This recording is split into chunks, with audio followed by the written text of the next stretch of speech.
was me. I was not discipled until I was well into my 40s, and I was a preacher's kid.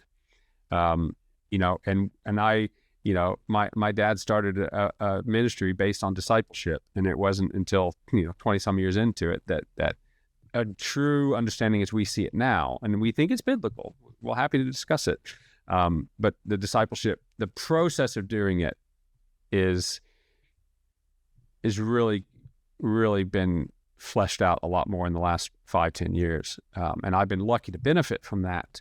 And it took me quite a while to get to my first journey with someone else. I'll admit I was pretty slow and stubborn. I'm a strong introvert, despite how most people who know me would be surprised by that. But there's not been an easy thing for me to move to that next step. But once you've done it once, it just starts to feel easy. And coming back to the hardest piece of it, is that time commitment. So many church leaders don't have the time to disciple someone.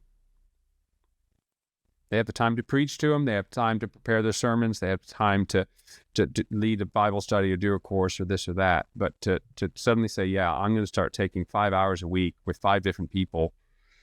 And so I think with business leaders, there's going to be a mix of that as well. The more authority you have, the easier it is for someone you're wanting to be in a discipleship journey to look to you as being a teacher or a coach or a mentor or a boss, as opposed to an equal.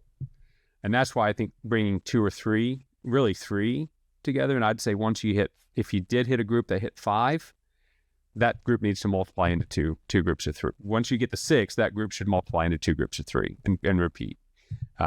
Because I think that if it's not just a boss employee, if it's a boss to employees, and it can happen without the boss having to say anything, the employees can be having that discussion, the boss just sits back, it changes that dynamic into to not be the same. So I think, talking off the top of my head a little bit here, but I think that's probably one area that businesses, mission people will need to think about and pay attention to. But I think the best way of fixing that, or dealing with that, is to not let it be you and one employee.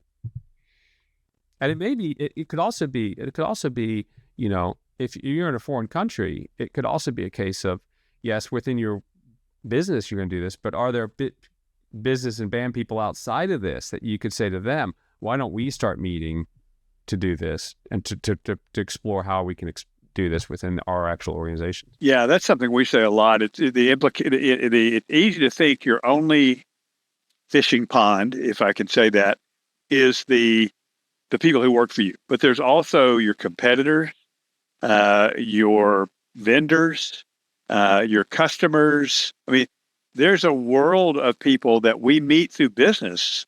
That's one of the reasons I left the formal pastorate to go into business. There's a world of people we meet in business that we would never meet any other way. They won't come to church. And this is true in North America, where you and I both live.